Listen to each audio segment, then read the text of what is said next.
우리 2주 전부터 우리 하늘 닮은 교회 사명과 비전에 대해서 말씀을 전하고 있습니다. 우리 정말 만물을 충만하게 하시는 그리스도의 충만함이 온 우주 만물에 깃들게 하기 위해서 우리를 부르시고 또 우리는 이 충만함을 위해서 예배와 양육을 또 양육에 힘써야 된다고 함께 말씀드렸는데요. 그래서 우리 첫 번째 비전은 예배와 양육으로 영혼이 살아나는 교회가 되는 것입니다. 여기서 예배는 삶의 예배를 말하는 것이죠. 그리고 양육은 제자로서의 훈련을 말하는 것입니다. 이 삶에서의 예배와 제자로서의 그 양육을 위해서 또 필요한 세 가지가 있는데 성령 충만과 인문학적 성찰과 행동하는 믿음이 필요합니다. 그 중에 성령 충만에 대해서 우리가 지난 시간에 같이 나눴고요. 오늘은 이 두 번째 시간인 인문학적 성찰에 대해서 함께 나눠보고자 합니다. 아직도 한국의 많은 또 그리스도인들은 성령 충만하면 되지, 뭔 인문학이 왜 필요해? 라고 말하시는 분들이 있습니다. 또 성경이면 되지, 왜 또 인문학이 필요해? 라고 묻기도 합니다. 심지어는 인문학을 인본주의다 라고 말하기까지 하고 오해하기도 합니다. 제가 이렇게 물으시는 분들을 좀 살펴보면은 그 안에는 어떤 마음이 있냐면요, 성경 만능주의가 있습니다.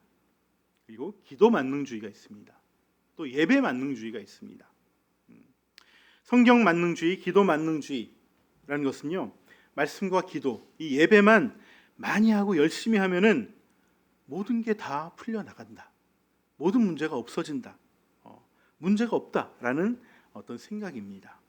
우리가 성령 충만을 위해서 말씀을 읽고 듣고 또 이 예배를 사모하고 또 열심히 드리는 것 너무나 중요하고 소중한 일입니다. 하지만 말씀과 기도와 예배만 가지고 삶의 모든 문제와 고난이 비껴가지 않습니다. 저절로 해결되지 않습니다. 특히 우리가 예배만 잘 드리면 된다라는 생각은요, 사실은 예배가 삶의 예배여야 한다는 그 개념이 없으신 분들이 많아요. 그냥 여기서만 예배 잘 드리면 된다라고 생각하시는 거죠. 이게 아니라 삶에서도 예배를 잘 드리려면은 사실은 어떤 성경만 가지고 성경 읽는다고 되는 것이 아니라 성경을 잘 이해하고 또 잘 적용하고 잘 분별할 수 있는 그런 능력들이 필요하다는 것을 우리는 잊지 말았으면 좋겠습니다. 오늘 묵상 구절 같이 한번 읽어볼까요? 네. 모든 16절 17절 읽겠습니다. 모든 성경은 영으로 된 것으로서 교훈과 책망과 바르게 함과 의로 교육하기에 유익합니다. 성경은 하나님의 사람을 유능케 하고 그에게 온갖 선한 일을 할 수 있게 하는 것입니다.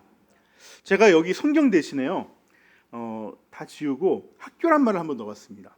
한번 이렇게 읽어볼까요? 모든 학교는 교훈과 책망과 바르게 함과 의로 교육하기에 유익합니다. 학교는 나라의 사람을 유능하게 하고 그에게 온갖 일을 할 수 있게 하는 것입니다. 여러분, 이게 성경의 말이 아니라 어떤 교육가가 이런 말을 했다. 그러면 여러분 어떻게 여기 동의하십니까? 아마 대부분 특별하게 이렇게 생각하지 않는 이상 대부분 대체로 동의하실 거라고 생각합니다. 어떤 학교든 학교에 가야지 우리가 교육받고 바르게 자라나고 또 기술을 배워서 또 일을 잘 할 수 있는 쓸모 있는 사람이 될 거라고 우리는 생각합니다. 하지만 그냥 학교에 출석만 한다고 그 사람이 바르게 자라날까요? 아니면 그 사람이 유능한 사람이 저절로 될까요? 그렇지는 않을 것이라는 거죠. 만일 그게 사실이라면은 우리는 학원에 갈 필요도 없고 또 가정교육을 할 필요도 없습니다. 학교에서 다 되니까. 성경도 마찬가지죠. 성경이 우리를 의로 교육하고 우리로 하여금 선한 일을 할 수 있도록 가르치고 인도하지만 그 안에는 그 말씀을 잘 이해하고 또 바르게 잘 적용하고 분별할 수 있는 그런 능력이 어느 정도 있어야 된다는 것을 전제로 하는 것입니다. 우리가 대학교에 입학해서 공부를 하려면 시험을 치르잖아요. 그게 바로 대입 수학 능력 시험입니다. 말 그대로 대학교에서 수학 배울 수 있는 능력이 되는지를 시험해 보는 거잖아요. 그리고 그것 때문에 막 열심히 공부하고 왜 대학에서는 최소한 요 정도는 돼야지, 우리 대학에서 공부하려면은 요 정도 실력은 갖춰야지 공부할 수 있어요. 그런 얘기거든요. 그 정도의 어떤 소양이 있어야 된다는 것이죠. 저는 이것을 성경도 마찬가지라고 생각하는데 이것을 인문학적인 소양이라고 좀 부르고 싶습니다. 근데 여기서 절대 오해하시면 안 되는 건 뭐냐면요, 우리가 학력이 높아야지 혹은 어려운 책들을 많이 읽어야지 이것이 생긴다는 말이 아닙니다. 저는 이 인문학적 소양을 다른 말로 얘기하면은 성찰을 위한 사고력이라고 생각을 합니다. 성찰을 위한 사고력. 자기를 돌아보는 데 있어서 단순한 후회와 회개가 아니라 조금 더 깊이 생각할 수 있는 능력, 그런 사고력, 생각, 이런 게 있으면 충분하다고 저는 생각해요. 그 사람이 얼마를 배웠든 학식이 얼마나 높든 그건 중요하지 않아요. 저는 학력이 굉장히 낮으심에도 불구하고 사고가 굉장히 깊으신 분들도 굉장히 많이 만나봤습니다. 이거는 본인의 평상시의 습관과 태도가 그 인생을 채워왔기 때문에 이렇게 되는 것이죠. 결론적으로 제가 오늘 드리고자 하는 말씀은요, 이 성경을 잘 이해하기 위해서는 인문학적 소양이 필요하다는 것입니다. 그리고 나를 더 깊이 알고 또 잘 회개하기 위해서, 성찰하기 위해서는 스스로에 대해서 그리고 세상에 대해서도 잘 이해할 수 있는 그런 기본적인 인문학적인 소양이 필요하다는 것이죠. 또 우리가 이 예배가 삶의 예배잖아요. 이 삶에서 하나님 나라를 살아가기 위해서는 이 삶의 예배를 위해서 분별할 수 있는, 세상을 분별할 수 있고 그런 인문학적 소양이 필요하다는 것을 말씀드리고자 합니다. 여러분, 아는 만큼 보이고 또 분별할 수 있고 또 고쳐서 행동할 수 있습니다. 이를 위해서 우리가 이러한 성찰할 수 있는 사고력을 우리가 함양하는 것이 필요하다는 것을 말씀드리고 싶은 것이죠. 먼저 성경을 잘 이해하기 위해서는 어느 정도 인문학적 소양이 필요합니다. 제가 좀 소제목을 성경도 인문학이다 이렇게 도발적으로 이렇게 적었는데요. 사실 성경은 그렇게 어렵지 않습니다. 물론 당시의 시대적 상황이나 이런 어떤 주변에 어떤 선지식들, 주변 지식들이 있으면은 그런 특징들을 알면 잘 이해할 수 있어요. 하지만 설교를 하는 저처럼 설교를 전문적으로 하는 사람이 아니면은 뭐 이렇게 깊이까지 알 필요까지는 없고요. 기본적인 소양만 있으면 됩니다. 기본적인 소양. 여기서 기본적인 소양이라는 것은 한 1시간 정도 강의 들으면 다 알 수 있는 내용 정도, 한두 시간, 그 정도만 있으면은 당시 이스라엘의 문화와 역사 또 지리적 환경 이 정도만 알면은 우리가 충분히 묵상하는데, 성경이 있는데 이렇게 어렵지 않습니다. 우리가 이런 부분은 우리의 생명의 삶을 할 때도 또 부분 또 성경에 대해서 말씀드렸고, 또 앞으로 아직 열리지 않았지만 말씀의 삶 공부할 때도 함께 또 다뤄 나가면 됩니다. 여기에 하나 더 필요한 게 있는데 그게 뭐냐면은 우리가 중고등학교 때 국어 시간에 배웠던 거 있잖아요. 장르별 특징. 뭐 시면은 시의 특징이 있잖아요. 또 소설, 이야기면 이야기의 특징이 있고, 어떤 설명문이면 설명문의 특징이 있습니다. 논설문이면 논설문의 특징, 설교문이면 설교문의 특징이 있는 것이죠. 우리가 그거를 헷갈리지만 않으면 돼요. 우리가 시를 시답게 읽고요, 이야기를 이야기답게 읽고, 또 설교문을 설교문답게 읽으시면은 우리가 성경을 잘못 이해하는 그런 우를 범하지 않습니다. 그런데 우리가 이런 거 종종 있었잖아요. 또 우리가 얘기하면서도 이게 소통이 안 되는 부분이 있어요. 뭐냐면은 나는 개그로 얘기했는데 상대방은 다큐로 받는 거예요. 이런 말이 전혀 같은 얘기를 했는데 전혀 다르게 이해를 하잖아요. 또 나는 진지하게 명조체로 다큐를 얘기하고 있는데 상대방은 개그로 받아들여. 그러면 이게 이제 서로 잘못된, 둘 중에 하나는 뭔가 잘못 이해하고 잘못 얘기하고 있다는 것이죠. 분위기 파악을 못하거나 그런 것이죠. 하지만 이런 경우는 이렇게 아까 제가 말씀드렸던 것처럼 약간의 훈련만 있으면은 충분히 누구나 이 성경을 오해하지 않고 읽어낼 수 있습니다.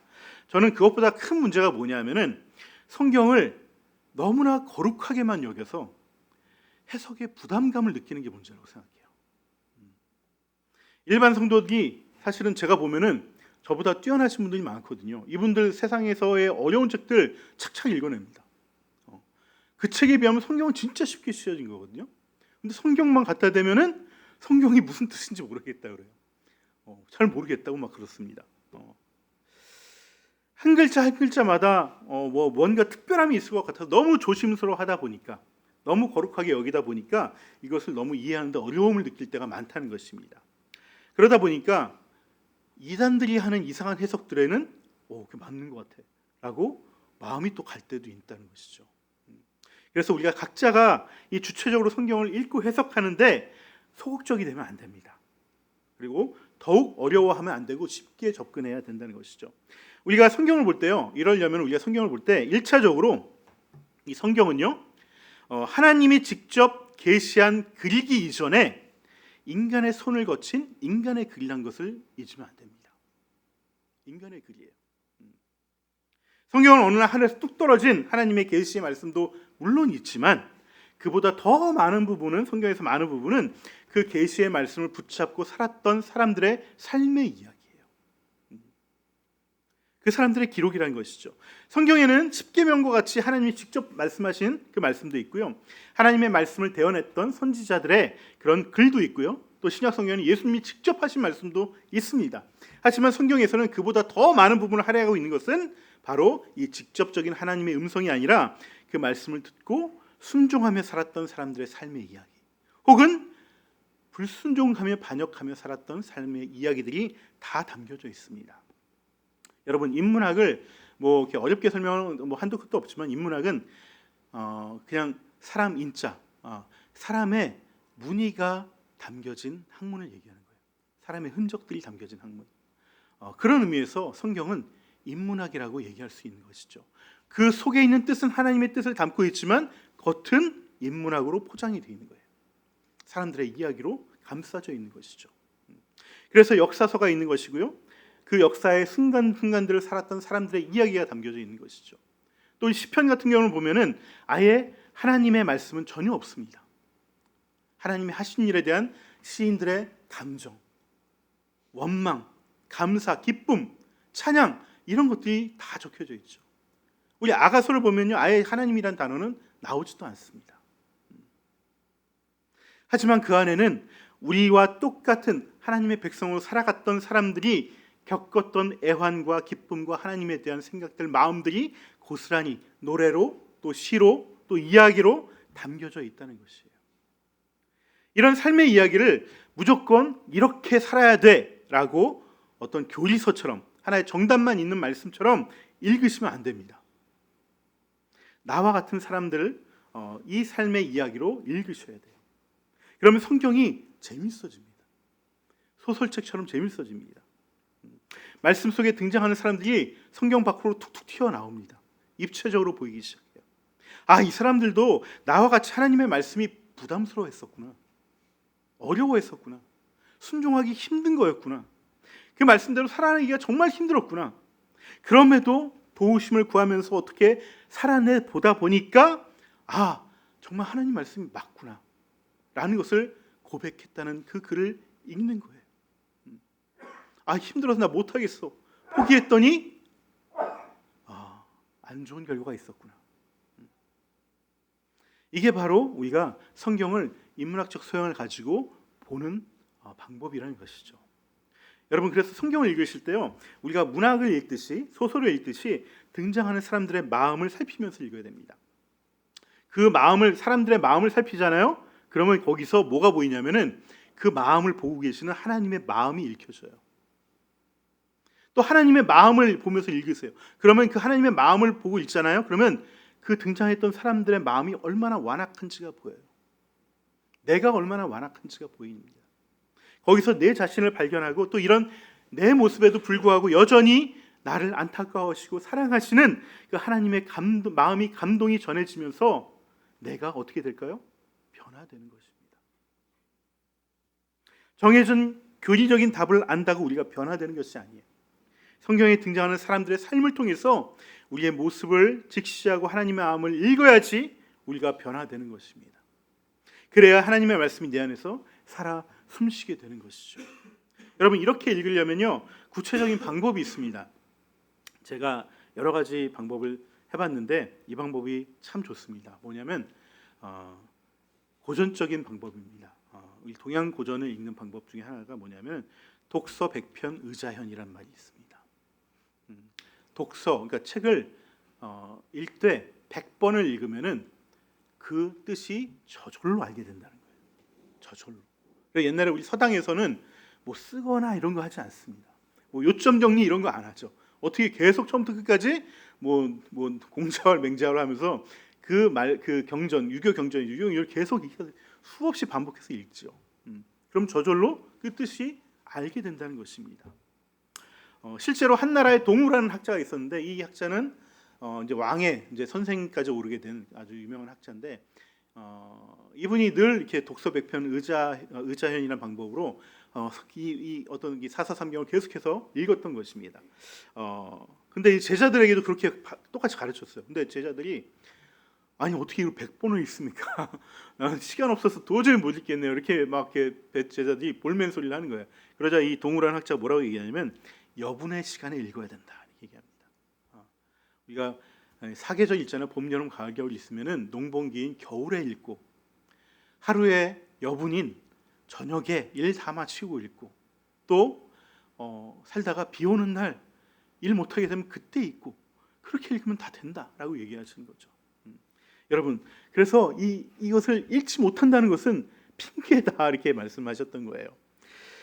여러분 틈나는 대로 그냥 부담 없이 읽으세요. 그냥 이게 무슨 뜻인지 모르겠어도 읽으세요. 자꾸 반복해서 읽으면요 의자현이 됩니다. 자동적으로 그 뜻을 알게 됩니다. 그게 성령님의 감동으로 저는 된다라고 생각을 합니다. 그 뜻이 우리 안에 새겨지고 그 마음에 감동이 생겨서 우리가 삶의 예배를 드리는데 전혀 부족함이 없는 그런 지혜로운 자가 되고 또 충만한 자가 될 거라고 저는 믿습니다. 여러분 이 부분 결단하시고 정말 그냥 읽으세요. 그냥 읽으세요. 내가 이걸로 뭘 이렇게 적용하려고 하지도 마세요. 우리가 묵상을 하다 보면은 적용하는 어떤 묵상인데 적용이 안 되는 문장도 많거든요, 성경에. 그러니까 적용이 꼭 나한테 되지 않은 것도 많습니다. 그냥 읽으시면 돼요. 그러면 그 말씀이 내 안에서 살아서 나를 감동해서 내가 적용하고 싶지 않아도 삶의 어떤 순간에 가면은 적용할 수 있는 분별력이 생기고 지혜가 생깁니다. 그래서 우리가 이 성경을 정말 문학책 대하듯이 그냥 술술 읽어 나가시면은 여러분 이 인문학적 소양이 채워집니다. 성경을 이해할 수 있게 되고 성경을 적용할 수 있게 되는 것이죠. 두 번째입니다. 우리가 예배에 인문학이 필요한 두 번째 이유는요. 우리가 인문학적 성찰이 없으면은 온전한 성찰을 할 수 없기 때문에 그렇습니다. 제가 이것도 좀 도발적인 제목으로 인문학 없이는 성찰도 없다 이렇게 좀 말씀드렸는데 여러분 기독교는요 기본적으로 성찰의 종교예요. 우리가 회개를 통해서 예수님을 영접했잖아요. 그리고 우리가 죄인됨을 고백하고 또 그 죄사함을 통해서 우리가 은혜로운 신앙생활을 시작하고 또 신앙생활을 시작해서도 우리 여전히 내 안에 있는 죄된 모습을 고백하고 또 죄사함 받고 그 용서받은 은혜로 말미암아 또 내 누군가를 또 용서하는 그 신앙의 삶을 가장 근본으로 기본으로 하면서 하는 것이 바로 기독교의 신앙생활입니다. 그래서 우리는 늘 이 회개를 신앙의 첫 번째 책무로 여겨야 되고 그렇게 스스로를 돌봐야 됩니다. 하지만 아직도 많은 신앙인들이요 교회에 와서 죄를 고백하고 또 회개하고 심지어 회개의 눈물을 흘리지만 삶으로 돌아가서는 전혀 바뀌지 않고 회개를 느끼지도 못하고 내가 잘못이라는 것을 알지도 못하는 삶을 많은 분들이 이렇게 살고 있다는 것입니다. 제가 예전에 신갈 저쪽 운전면허 시험 저쪽에 살 때 단지에 전도를 하려는 분이 한 분 계셨는데 이분이 막 이게 제가 말씀을 복음을 전하했는데 자기도 교회를 가봤다는 거예요. 자기도 종종 간대요. 근데 신앙은 없대. 근데 왜 그런지 봤더니 자기 시어머니가 교회를 다니고 그 시어머니가 나를 교회 오라고 그래서 가는데 교회에서 시어머니가 그렇게 운답니다. 회개하고 자기는 죄인이라고 그러고 그런데 교회에 나와서 자기를 그렇게 못 살게 군답니다. 그 어떤 그 신앙인의 이중성에 치가 떨려서 자기는 신앙 갖고 싶지 않다는 거예요. 아마 이런 비슷한 얘기들 많이 들어보셨을 겁니다. 도대체 왜 이런 현상이 나타나는 걸까요? 저는 가장 먼저는 이분이 진짜 회심을 못한 것이다 라고 생각을 해봅니다. 우리가 신앙을 가지려면 회심을 해야 되는데 이 회심은 단순히 내가 잘못한 거 저지른 잘못을 회개하는 것에 그치는 것이 아닙니다.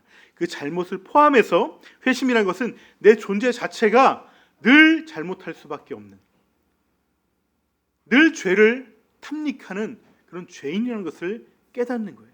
그래서 내 마음을 돌이키는 거예요. 나 이대로 살면은 내 마음이 늘 죄를 짓는 그 공장이 되겠구나 하면서 주님이 저의 주인이 되셔서 내가 이런 삶을 살지 못하도록 지켜주세요. 저를 찔러주세요. 말씀을 통해서 또 기도 가운데 저를 찔러주세요. 그렇게 마음을 돌이키는 것이 회심입니다. 저는 중학교 다닐 때 내 죄를 회개하고 엄청나게 울면서 회심을 했습니다. 그때는 그동안 살아오면서 지었던 내 모든 죄들이 다 떠오르더라고요. 나 정말 죄를 너무 많이 졌구나. 동생을 괴롭혔던 거. 제 여동생이 지금도 나를 만나면은 자기를 괴롭혔던 일들을 얘기합니다. 네. 부모님 말씀 거역했던 거, 또 거짓말하고 훔쳤던 것도 있죠. 제가 옛날에 우리 은행에 가잖아요. 요즘은 이제 폰뱅킹을 하는데 은행에 가면 잡지들이 있잖아요. 잡지 있으면 저는 그걸 이렇게 봅니다. 여성 동화, 레이디 경향. 그 안에 여자 속옷 모델들이 있어요. 그거를 막 보면서 막 그 가슴이 쿵당쿵당하면서 이게 정말 나 정말 죄인이구나. 나 정말 음란한 죄인이야. 라고 이렇게 가슴을 치면서 그때 회개를 하면서 엄청나게 울면서 회개를 했습니다. 그리고 주님을 영접했죠. 이게 다 죄구나. 난 죄인이야. 그러면서 영접했는데 얼마 가지 않습니다. 또 다시 죄를 짓고 그렇게 크게 달라지는 게 없는 것 같아요. 나중에 이게 다가 아니라는 걸 제가 깨달았죠. 진짜 회심은 내 잘못을 회개하는 게 아니라 내가 근원적으로 내가 죄를 사랑하는, 죄를 질 수밖에 없는 그런 죄인이라는 것을 깨닫고 마음을 돌이키는 게 진짜 회심이구나. 고3 때 저희 집이 경제적으로 굉장히 어려우면서 완전히 무너지게 됐는데 그 어려움이 저에게는 다 핑계가 됐어요. 열심히 살려는 동기도 물론 있었지만은 한편으로는 마음속에 분노와 절망과 이런 어두운 마음이 생기면 다 핑계를 거기다 댔어요. 내 운명이 이래서 그래. 내 팔자가 이래서 그래. 하나님 때문에 이런 거야. 그래서 이 마음 달래려고 때로는 술도 마시고 노는 것도 엄청 이렇게 탐하면서 살았습니다.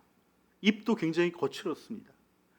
그때도 여전히요. 저는 하나님 믿고 있었고 교회 다니고 있었습니다.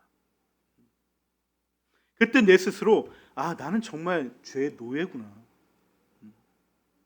내 의지가 이 죄의 미혹을 단 하루도 이길 수 없구나. 그걸 깨달으면서 다시 회심했어요. 정말 주님이 저희 주인이 되어 주셔야지, 저를 고쳐 주셔야지 저는 제 힘으로는 안 되겠습니다. 하지만 그때만 해도 그렇게 회심했는데도 내가 뼛속 깊이 죄인이라는 것을 알고 깨닫고 회심했지만 바뀌지 않아요. 여전히 또 죄의 미혹에 넘어갑니다.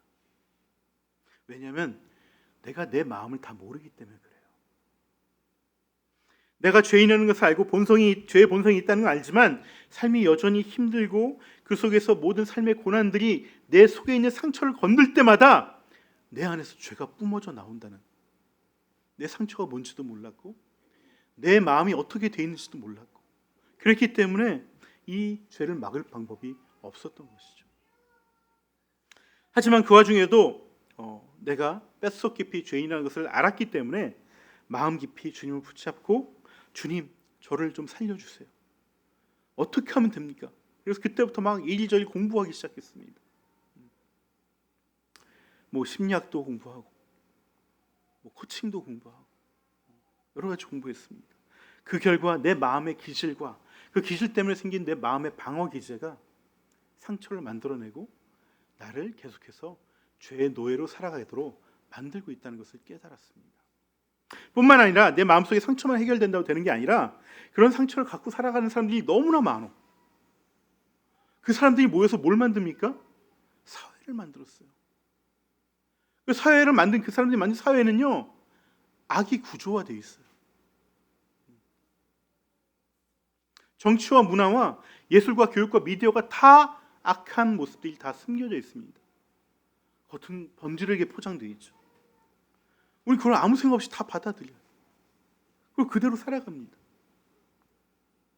이 모든 문화들이 우리를 스스로 더 죄의 노예가 되게 만들고 가고 있는데 정말 스스로 이 쇠고랑을 서로 차고 있는 거예요. 우리 배너란 영화 보셨습니까? 배낭 영화 보면 노예들이 바다 밑에서 노를 젓고 있는데 이탈하지 않도록 어떻게 합니까? 서로 발을 쇠고랑으로 묶어버려요. 마치 그런 것처럼 우리가 서로를 죄의 쇠고랑을 묶어서 함께 그 문화를 만들어가고 있다는 거예요. 나뿐만 아니라 나도 모르게 내가 다른 사람과 함께 하나님을 거역하면서 살아가고 있구나. 이 생각에 다시 한번 회심을 저는 했습니다. 저는 어렸을 때 돈 때문에 상처를 많이 받았거든요. 제가 강남 8학군에서 세들어 살았기 때문에 제 옆에 있는 부유한 집 아이들과 자연히 비교가 되죠.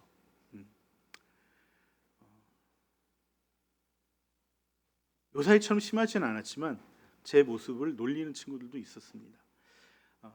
이런 내 상처가 내가 사회에 나오자마자 돈에 대한 욕망과 탐욕에 들끓게 했어요. 저를.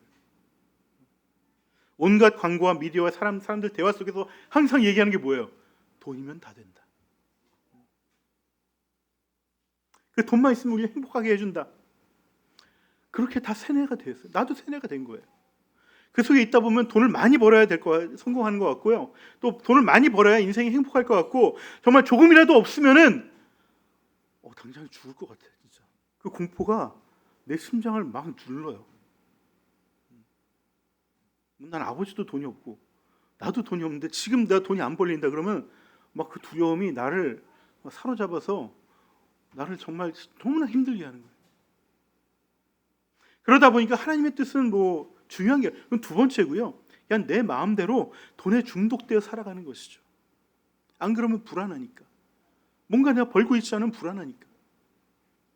또 좀 여유가 생기면은 그 공허한 마음, 그 돈으로 또 사치도 부리기도 합니다.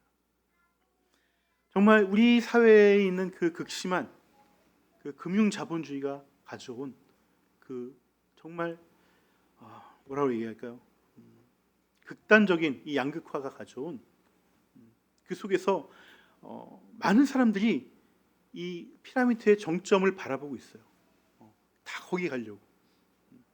그러면 이 피라미드 구조는요 영원히 깨지지 않고 유지가 됩니다. 왜? 다 여기 올라가려고 하니까.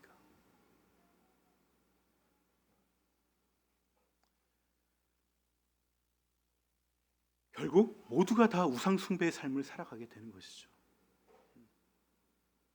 하지만 내가 뼛속 깊이 죄인이라는 고백 속에서 이런 심리학이나 또 사회과학이나 이런 여러 가지 책들을 통해서 배움을 깨닫게 되자 내 안의 죄와 죄의 실체와 원인을 내가 알게 된 거예요. 그리고 배우고 깨우칠 때마다 말씀과 기도를 통해서 주님께 또 교제하고 주님으로부터 힘을 얻고 그러다 보니까 복음의 능력이 살아나서 이 피라미드가 우스워 보이는 거예요. 나 피라미드와 다르게 살래. 나 그 밑에서 맨날 밑에서 그 피라미드 하부에 살아가는 게 아니라 나는 따로 하나님 나라를 살아갈 거야. 이 마음이 생기는 것이죠. 진짜 복음의 능력이 살아나는 거예요. 죄를 다스리기 시작합니다. 이전에는 스스로 죄인이라고 느끼고 자책하면서 후회만 하다가 돌아서면 또 죄를 졌지만은 그런 노예된 삶을 살았지만 이제는 내가 쓰러뜨리고 무시해야 되고 정말 신경 쓰지 않아야 될 것이 무엇이라는 걸 분명히 알기 때문에 그 죄에 호락호락 넘어가는 삶을 살지 않게 된다는 것입니다. 그만큼 내가 자유해지고 여유로워지는 것이죠. 마음의 평안이 저절로 찾아옵니다. 그렇다고 내가 죽습니까? 안 죽습니다. 그렇다면 내가 헛된 인생 살고 있습니까? 아닙니다. 이처럼 우리 안에 있는 상처들과 내가 살아가는 시대의 흐름, 또 사회 구조들에 대한 어떤 통찰과 배움이 있어야 돼요. 그게 없다면요, 복음은 우리 안에서 힘을 발휘하기 쉽지 않습니다. 여러분, 복음의 능력을 살아가려면요, 이것들을 바라볼 수 있는 분별력이 있어야 되는 것입니다. 그래서 우리의 성찰과 회심의 능력이 정말 복음의 능력으로 힘을 발휘하려면은, 그리고 악을 이기기 위해서는 이러한 인문학적 소양이, 성찰이 필요하다는 것, 공부하셔야 됩니다. 물론 이 공부하기가 쉽지는 않지만 이걸 대신해서 뭐가 있습니까? 삶 공부가 있죠. 또 제 설교가 있습니다. 설교 말씀 잘 들으시고 삼공부 통해서 계속해서 듣다 보면은 이 분별과 통찰이 생깁니다. 그것이 여러분에게 자유를 줄 것입니다. 그것이 여러분에게 하나님 나라를 살아갈 수 있는 힘을 주실 겁니다. 그 풍성한 삶을 우리 함께 같이 누려나갔으면 좋겠습니다. 이러한 성찰을 위해서 인문학적 소양은 자연히 하나님 나라를 살아가기 위한 분별과 방향성을 우리에게 자연히 알려주죠. 이 부분은 좀 간단하게 말씀드리겠습니다. 여러분, 인문학은요, 신앙의 눈으로 세상을 분별하고 세상 속에서 신앙인의 삶을 살아가는데 도움을 줍니다. 기독교 신앙은 교회에서만의 예배가 아니라 세상 속에서의 삶의 예배를 해야 되기 때문에 하나님의 뜻을 분별하려면 이것이 필요한 것이죠. 여러분, 윤리적으로 산다는 것이 꼭 신앙적인 삶은 아닙니다. 하지만 적어도 신앙인은 윤리적인 삶의 열매를 맺어야 돼요. 그래서 윤리학을 배워서 선과 악을 분별하고 정의로운 삶, 평화로운 삶을 살아나가야 됩니다. 이것이 구원 이후의 하나님 나라의 삶이에요. 교회는요, 전통적으로 이 사순절이 오면, 지금 사순절이잖아요. 7가지 죄악을 고백해 왔습니다. 이것을 칠죄종이라고 얘기를 하는데, 이 7가지 죄악이 뭐냐면요, 교만입니다. 교만, 그리고 인색함, 그리고 질투심, 분노, 음욕과 음란, 그리고 탐욕, 그리고 게으름이에요. 이게 2000년 역사 동안 사순절 때, 또 평상시에도 우리가 일생 동안 우리 성도라면은 이 죄와 싸워서 이겨야 되는 것이죠. 그래서 이것을 7죄종이라고 얘기하고요, 영어로 뭐라고 얘기하냐면 Seven Deadly Sins라고 얘기합니다. 그러니까 죽음에 이르게 하는 7가지 죄. 그만큼 심각한 죄라는 것이죠. 왜냐하면 성경에서 이런 죄들을 늘 성경에 말씀하면서 열거하면서 반드시 내가 회개하고 무릎 꿇지 않고 싸워서 이겨야 될 죄라고 성경은 얘기하고 있기 때문에 그렇습니다. 그런데 21세기 들어오면서 이 7가지 죄악 내용이 바뀌었습니다. 뭐로 바뀌었냐면은 환경 파괴, 사회적 불평등, 그다음 과도한 소비, 유전자 공학과 같은 생명 윤리 파괴, 그다음에 윤리적 무관심, 그리고 정보 조작, 기술 오용, 이게 죄라고 바뀌었어요. 이렇게 새로운 죄악들을 얘기하고 있습니다. 사실 이런 죄악들은 성경에 나오지 않습니다. 그런데요, 사실 이 전통적인 7가지 죄악과 이 현대적인 7가지 죄악은요, 사실 다 연결이 되어 있습니다. 연결이 되어 있어요. 탐욕으로 인해서 우리 환경이 파괴되고 있는 거 아닙니까? 내가 다 갖다 쓰니까 그 쓰레기들이 자꾸 쌓이는 거 아니에요? 이 탐욕으로 인해서 과소비가 생기는 거 아니에요?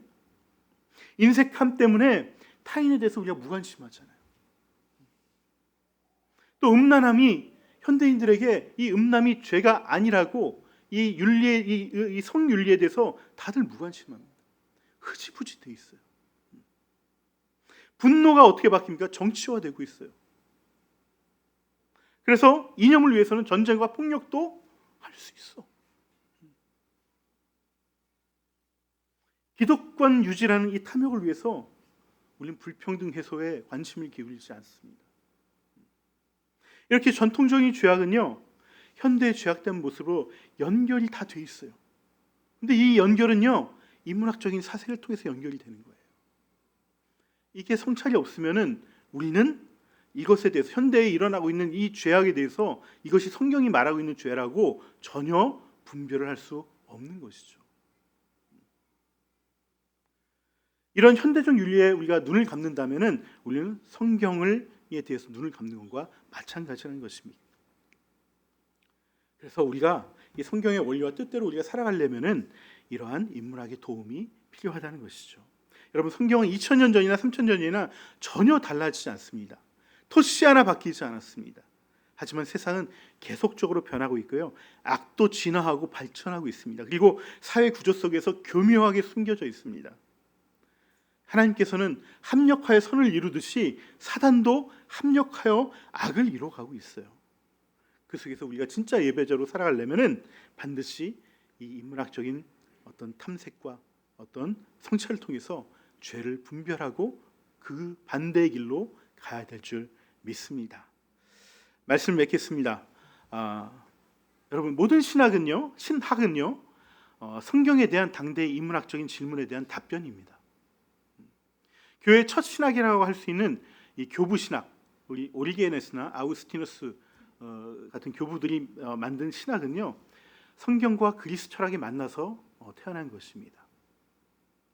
르네상스 시대의 인문주의자들이 성경에 질문하고 얻어낸 결과가 종교개혁입니다. 개혁주의 신학입니다. 칼빈은요, 신학자가 아니었어요. 칼빈은 인문주의자였습니다. 그런데 그가 성경을 붙들고 하나님께 묻고 얻어낸 결과가 바로 그 유명한 기독교 강요라는 책입니다. 예전에는 신학을 공부하려면 반드시 역사와 철학과 법학 등과 같은 인문학을 먼저 공부해야지 그 다음에 신학을 공부할 수 있는 자격이 주어졌어요. 그래야 성경을 잘 이해할 수 있고 인간을 이해하고 세상을 이해할 수 있기 때문에, 그래서 하나님의 뜻을 더 충실히 따를 수 있기 때문에 그렇게 했던 것이죠. 여러분, 예수 믿고 우리가 영접하면은 우리의 영이 구원을 받습니다. 그래서 우리의 영은 이미 천국에 가 있습니다. 주님, 내가 죄인입니다.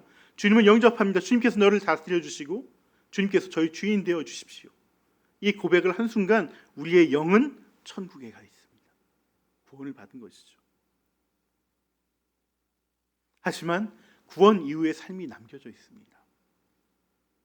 죄를 다스리고 선을 행하는 능력을 성장시키는 시간들을 우리에게 주어지는 것이죠. 이것이 바로 성화의 시간입니다.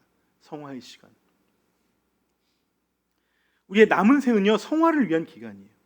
성화를 하라고, 거룩해지라고 하나님께서 우리에게 허락하신 시간들이라는 것입니다. 다른 말로 구원을 이루어가는 시간이라는 것이죠. 여러분, 이 성화는요, 우리의 마음과 우리의 정신과 우리의 지정의를, 우리의 혼을 성장시키고 성숙시키는 시간입니다. 여기에는 은혜에 반응하는 우리의 순종과 노력과 배움이 절대적으로 필요합니다. 저절로 성화가 되지 않습니다. 저절로 믿습니다 하면 우리가 천국 가지만 저절로 성화는 이루어지지 않습니다. 그래서 바울은 오늘 본문에서 디모데에게, 디모데가 어려서부터 성경을 보고 듣고 자랐지만 이 예수 그리스도의 믿음으로 말미암아 지혜를 얻어야 된다고 얘기합니다. 그래서 성경을 다시 열심히 공부하라고 얘기를 하는 것이죠. 성경은 성화를 이루는데 절대적으로 유익하기 때문에 그렇습니다. 이 유익을 더 풍성하게 하는 것이 바로 인문학과 인문학적인 소양이라는 거예요. 이를 위해서는 공부가 필요하고요. 이를 위해서 삶 공부를 우리가 하는 것입니다. 삶 공부도 한 번만 가지고 안 되고요. 생명의 삶 같은 거 3번씩은 들으셔야 됩니다. 제가 가르치는 저도 한 3번 가르치니까 이해가 되는 것 같아요. 더 깊이가 생기는 것 같아요. 틈만 나면 듣고 배우시기 바랍니다. 그래서 더 깊이 생각하시고 더 세밀히 분별해서 하나님 나라를 살아가는 그러한 동역자가 되길 소망합니다. 네, 우리 함께 찬양하고 우리 말씀 이 마음 가운데 새기고 결단하면 좋겠습니다. 제가 열심히 찬양하고 또 기도하면서 동시에 이 삶 공부도 게을리지 않겠습니다. 성경 정말 부담 없이 계속해서 읽겠습니다. 이런 결단들을 하시면 좋겠습니다.